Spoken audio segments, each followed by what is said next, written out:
know the person who they need to give the message to. Or you may not have even met them yet. They may not have even come into your life just yet. I feel that you have to be very open-minded, because if you're not, you're just going to block the process. No, totally. Yeah. And I find that very hard too. If people aren't open enough to take on the reading, it can be very difficult for psychics, medium or tarot readers. Absolutely, yeah. So you have to be open to all the information that you don't want to hear.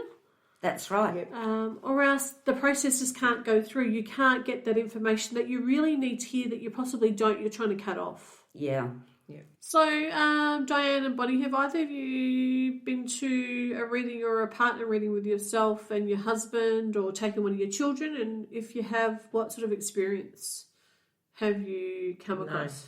I've not taken either of them. I've taken my husband Jerome as a guinea pig. Diane's my partner. And I went and saw this tarot card reader, but she also does the black Turkish coffee. It's like tea leaf readings. And so the first time I went and saw her, she was really brilliant, that I went home and I said, oh my God, she was so good.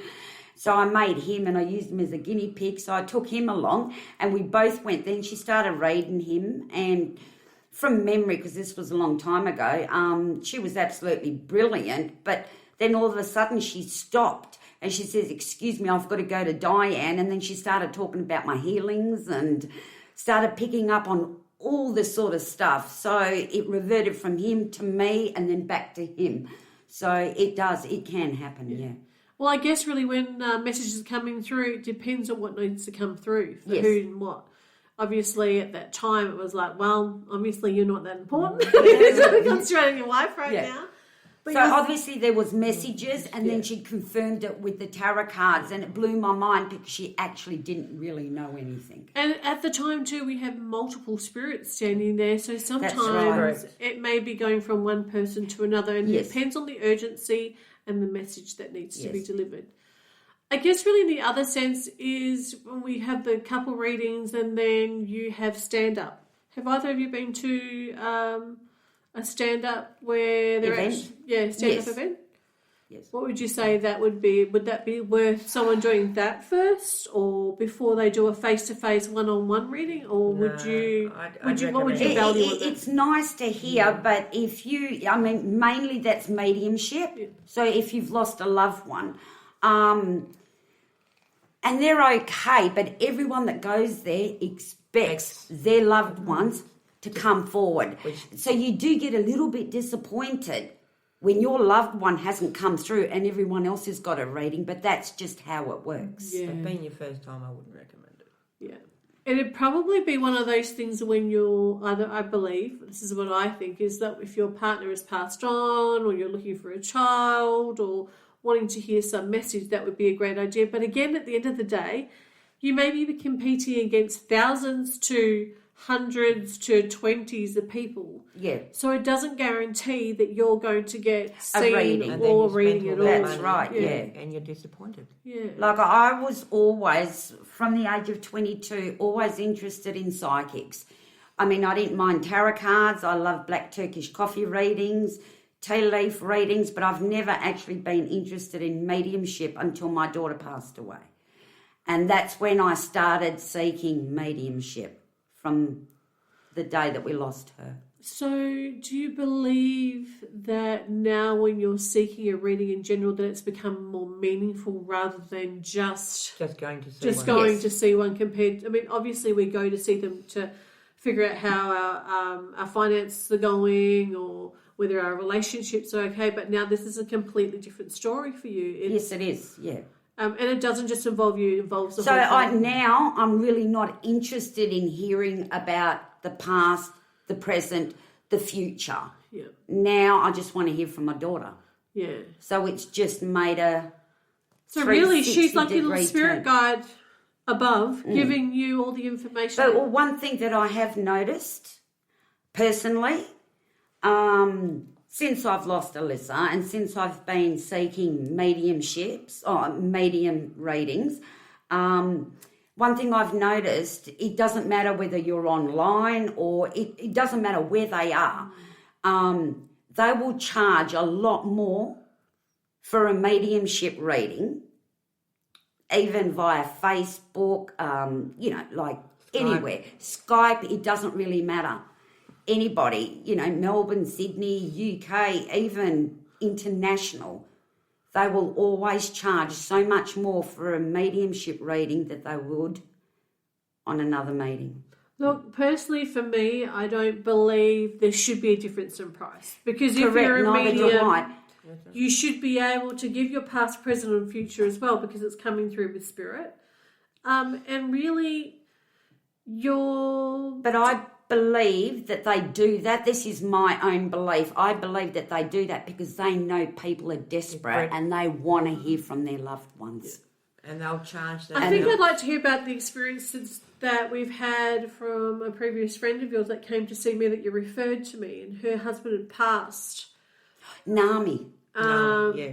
So, and that sort of experience in relation, and I don't think she'd seen a lot of readers. No, she's never seen. Never seen. So it was quite disturbing for me to hear.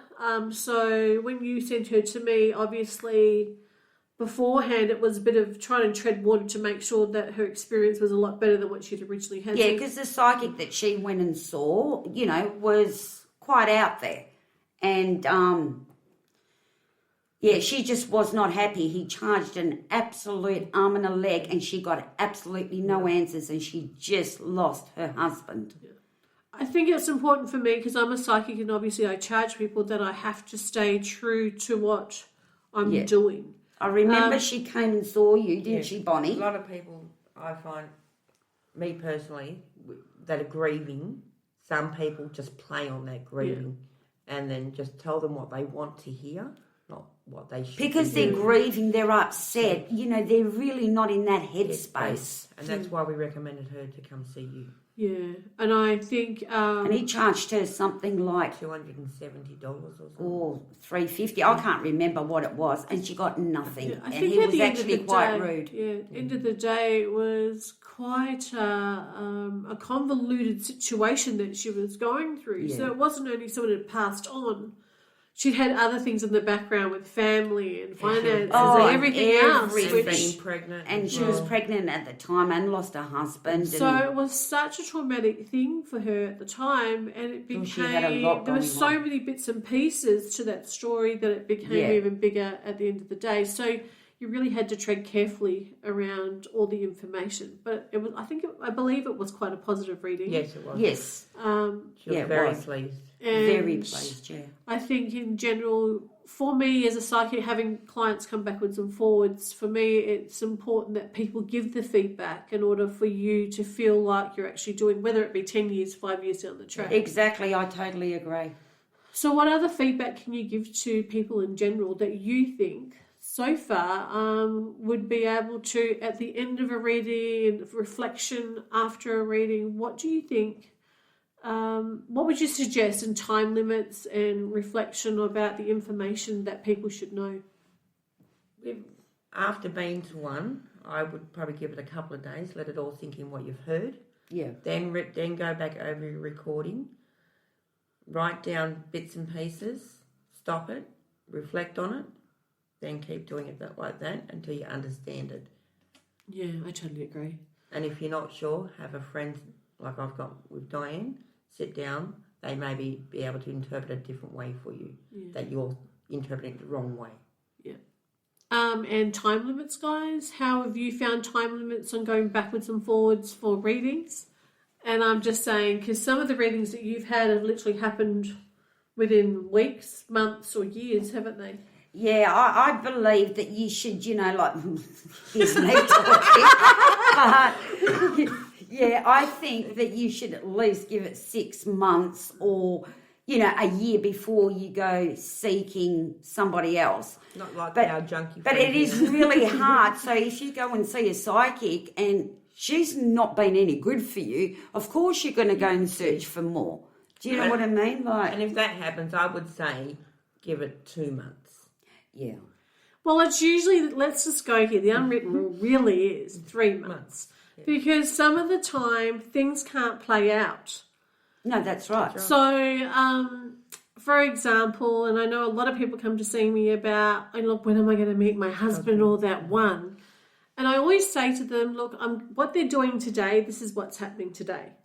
Tomorrow, they could meet someone random, or their job could change, or someone could pass away. And circumstances change. So circumstances change. So when I tell you you might meet this person doesn't mean that you actually have to date everybody or expect them to turn up right there and then. It just means that these people are most likely to come into your life at a certain stage in your life. Yeah. And again, if you haven't changed and you go off on a completely different path, then you will miss that boat, literally. Yeah, that's right, yeah. It's like two ships in the night. Or going to a fork in the road. Yeah. So I think the expectation, sometimes if you're on the right path, you'll meet that person. That's like jobs, or, I mean, even with COVID right now, things keep changing. Oh, yeah. But I believe that in this day and age, most people will be going to see psychics or medium to give them a better idea about where their future is in regarding to COVID-19, their future prospects financially, emotionally, and where their family's going to be. Oh, a lot of people just want a bit of clarity in their life. Yeah. So much insecurity, job losses, and everything else that are going on. Well, with everything that's going on, it's causing a lot of depression, a lot of anxiety, just so much, even to do with mental health. It's, yeah. So, I mean, I think we pretty much covered everything in general, really. I don't think there should be any questions. Just to say thanks for having us. Thanks for coming along. I thought it would be great having you guys. I couldn't think of anybody else. Really couldn't think of anybody else. We know we're second class. And it's great having you guys giving me all this different feedback all the time. I always hear from these guys. If I haven't seen them in a while, it's like, what's happening and what's going on. Where which is always good. Yeah. What are you doing? And I'll always be calling you guys for the next psychic dinner or, different events that are going on anyway to see if you guys will be attending. Don't forget, guys, if you have any questions that you want me to address with people or get special guests in, guys, you can go to my website, www.claudine-packy. You can also email me on info@claudine-packy.com, like me on Facebook, follow me on Instagram. But I look forward to doing all of these podcasts each week. This is Claudine Packy, Psychic Medium on Third Eyesight, signing off for this evening, and I will check you guys next week. Drop the mic.